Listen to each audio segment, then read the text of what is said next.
peaceful protesters are being run over by cars, and the fact that they're being targeted should be a massive story for everyone, but apparently it isn't. So in recent days, one person was killed in Seattle, and 2 people were injured in Bloomington, Indiana. Dozens of similar incidents have occurred across the United States. So we're talking about peaceful protesters and the violence that they're dealing with by people who disagree with their speech, with people who disagree with their political beliefs.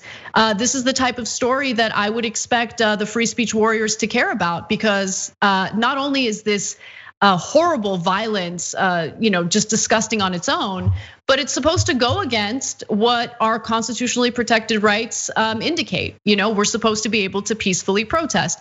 So there was a situation on Saturday where a man drove past a police barricade on a closed stretch of the Seattle highway, and at that point, the car hit 2 protesters, one of whom died.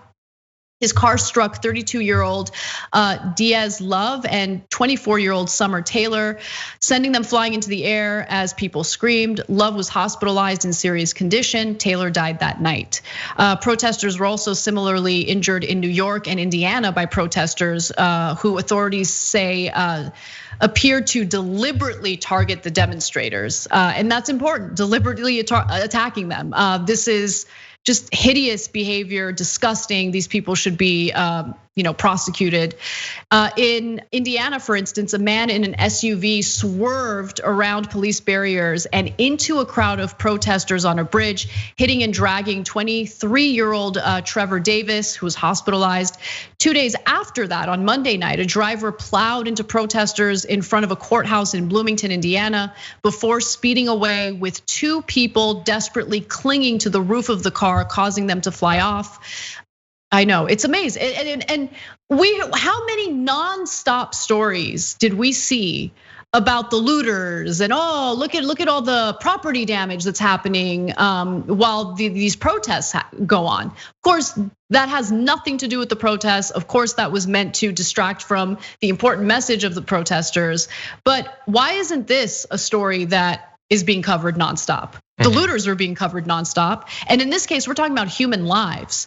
I'll read one more graphic for you. A demonstrator in Bloomington, Indiana, and 2 others in Huntington Station on New York's Long Island were hurt Monday evening during peaceful protests, police said. So this is happening all over the country. It's a serious problem, and I think that it's important to protect these protesters and raise awareness about what's going on. And also keep in mind that there have been local politicians in various states.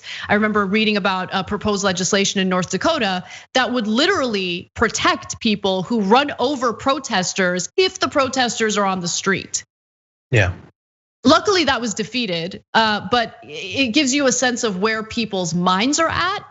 Republican lawmakers thinking that kind of behavior is okay and should be protected through legislation. And even if they don't think that it'll pass, they know that bringing it up will be popular with their base, which loves, at the very least, joking about running over protesters, but they like the idea that they might theoretically have the option to do it. The fact that people aren't reporting on this nearly enough, that look, I've talked about multiple of those cases, but you mentioned at least one that I hadn't even noticed, because it is hard to find these in some cases. You would think it wouldn't be. It's not even like it's not exciting enough for the news. It's literally the far right taking up ISIS tactics to try to kill people all over the country in multiple cities in a short span of time. How could that not be a story? But of course, it's not a story because many of these outlets just don't want to give any airtime to the protesters. Fox News spent the first 2-3 weeks of all of this saying, hey, you're supposed to protest in the right way. This is violent, you're burning things down. That's why we won't listen to you. You have to be peaceful. And then as soon as it's peaceful, except for the targeting of them by others, they don't care about it. They're not. What is Fox finally covering their demands because they're being peaceful now? No, it's all disingenuous. Of course, and I mean, we knew that when peaceful protests were happening by members of the NFL, and they were constantly attacked by Republicans and by Donald Trump for kneeling during the national anthem. Yeah. It's just, of course, it's disingenuous, and it gives you a sense of where people's values are And for all the nonsense that we hear about Republicans being pro-life, their actions certainly don't prove that. It doesn't really play out in real life. Unless it comes to controlling a woman's body. That's the only time they pretend like they care about life. Thanks for watching The Young Turks, really appreciate it. Another way to show support is through YouTube memberships. You'll get to interact with us more. There's live chat emojis, badges. You've got emojis of me, Anna, John, JR. So those are super fun. But you also get playback of our exclusive member-only shows and specials right after they air. So all of that, all you gotta do is click that join button right underneath the video. Thank you.